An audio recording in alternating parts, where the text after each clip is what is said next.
इसको दरअसल vertical drilling for rescue नहीं कह सकते, दरअसल एक बोरिंग है। बोरिंग उस जगह से जहां पर वर्टिकल ड्रिलिंग के लिए चौड़ी पाइप भेजी जाएगी। तो इस समय आप समझिए कि 7.25 इंच यानी लगभग 200 मिलीमीटर जो डाया है, जो व्यास होगा, उस पाइप को नीचे भेजा जाएगा, जिसकी लंबाई 90 मीटर तक तय की गई है। लेकिन उनको जाना 86 है, इसलिए अतिरिक्त पाइप मंगा के रखी गई हैं। इसका काम ये होगा कि एक तो सतह की जाँच हो जाएगी, यानी पहाड़ी की उस सतह से लेकर के सुरंग के नीचे तक जो सतह है उसकी जाँच होगी।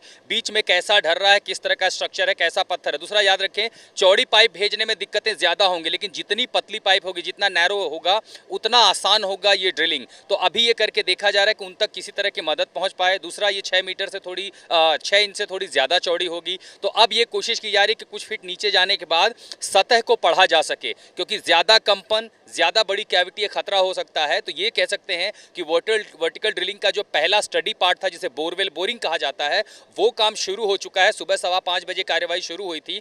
जैसे जैसे गहराई आएगी, जैसे जैसे सतह की जानकारी मिलती जाएगी, उसके मुताबिक फिर आगे रणनीति बनेगी। ये जानकारी हमारे पास सिर्फ है जो सूत्रों के मुताबिक मिली है कि जो प्लान बी था उस पर कार्यान्वयन आज सुबह से शुरू हो चुका है।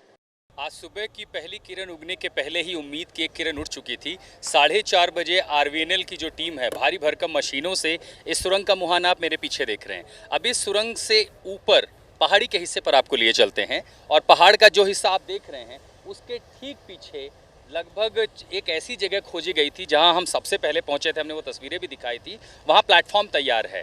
कल लगभग 10 घंटे की मशक्कत के बाद भारी भरकम डीप सी एक्सप्लोरेशन वाली ड्रिलिंग मशीन पहुंचाई गई है।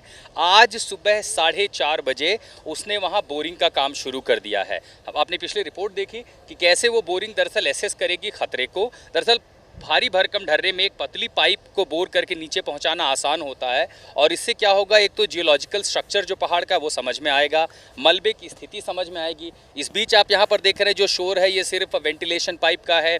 अंदर जो बीती रात डीआरडीओ की प्लाज्मा कटिंग मशीन आई थी, भारी काफ़ी ज़्यादा तापमान पैदा करती है, वो अंदर हिस्से को काट रही है। लेकिन समय से काफ़ी हम पीछे हैं। अब तक ऑगर ब्लेड के जो हेरो ब्लेड्स हैं वो निकले नहीं हैं। तो अभी मैनुअल ड्रिलिंग जो बात है वो मुझे लगता है कि अभी दूर की कौड़ी है, शायद वो संभवतः आज शुरू होगा, नहीं होगा कोई नहीं जानता। लेकिन एक उम्मीद इस पर बंधी है कि वर्टिकल ड्रिलिंग की जो प्रक्रिया है वो इतनी तेज़ हो रही है, अगर वो पहुंच जाता है तो वो सेकेंड थर्ड लाइफलाइन हो जाएगी, स्थिति समझने में आ जाएगी, और फिर सारी एजेंसियां बैठकर ये तय करेंगी कि कितने चौड़े पाइप को अंदर भेजे जाने की ज़रूरत है। उस पर कार्यान्वयन हो रहा है। तमाम एजेंसियां न सिर्फ नज़र बनाई हुई हैं, बल्कि हर मिनट का डेटा भी एसेस कर रही हैं, प्रोसेस कर रही हैं। देखिए, एक चुनौती आप समझिए, नीचे मशीन चलती थी तो वाइब्रेशन से मलबा गिरता था, मशीन हिल जाती थी, प्लेटफॉर्म टूट जाते थे, ब्लेड फंस जाता था। जब आप पहाड़ के उस हिस्से पर काम कर रहे हैं जहां संभावना है कि उसके नीचे कैविटी हो, क्योंकि पहाड़ के नीचे का हिस्सा ही सुरंग में दबा है। अब आपको मैं एक मॉडल के जरिए दिखाने की कोशिश करता हूं। मसलन ये समझिए कि 18 फीट लंबी पाइप है, ये सुरंग का हिस्सा है। यानी आप समझिए कि इस मिट्टी के नीचे यहाँ ये सुरंग है, लेकिन ऊपर की ये सतह है जो नापी गई है कि लगभग 86 मीटर है। अब ये जो मशीन है, इस तरह की लंबी पाइपें, इसको यहाँ से भेजना है। कच्ची मशीन में ये आराम से रोटेट करती चली जाएंगी, इस तरह से, बिल्कुल इसी तरह से। लेकिन अगर नीचे सरफेस आया तो उनको और समय लगेगा। और एक बार जब आप एक गहराई तक पहुँचते हैं तो आप नीचे के हिस्से पे पहुँचेंगे, और तब ये देखना होगा कि इस हिस्से से आप नीचे जो हिस्सा है 360 डिग्री में आप ये देख पाएंगे कि वहाँ स्थिति कैसी है, रॉक कितने हैं, बीच के हिस्से में जो ये लेंथ होगी यहाँ से लेकर के यहाँ तक की, इसमें किस तरह का स्ट्रक्चर है, लोहा कितना है, पत्थर कितना है। और जब ये काट लिया जाएगा तब इस पाइप का, यानी अभी आप इसकी जो रोटेशन देख रहे हैं, सर्कमफ्रेंस देख रहे हैं, ये 200 मिलीमीटर है, हो सकता है ये 700 से 800 मीटर हो। और फिर इसी तरह इस पाइप को ड्रिल करके उसी जगह उसकी चौड़ाई बढ़ाई जाएगी। और जब यहाँ आप समझिए कि मजदूरों तक ये पाइप पहुँच गई, तब इस हिस्से पर रिंच मशीन लगा करके एनडीआरएफ के लोग ये पूरा हिस्सा तय करके नीचे जाएंगे।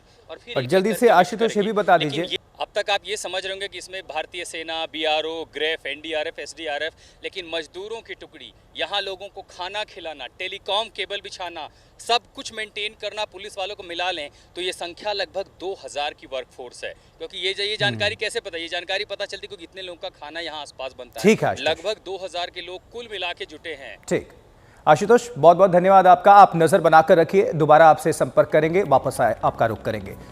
कुल मिलाकर ऑपरेशन जिंदगी, रेस्क्यू ऑपरेशन चल रहा है, हमारे मजदूर सुरक्षित वापस आए, सभी की ये कामना है, सभी की निगाहें हर अपडेट पर नजर है। छोटा सा ब्रेक, बने रहे, देखते रहें आज तक। आज तक, देश का सर्वश्रेष्ठ news channel, powered by finest, be sustainable change, a BNP group company.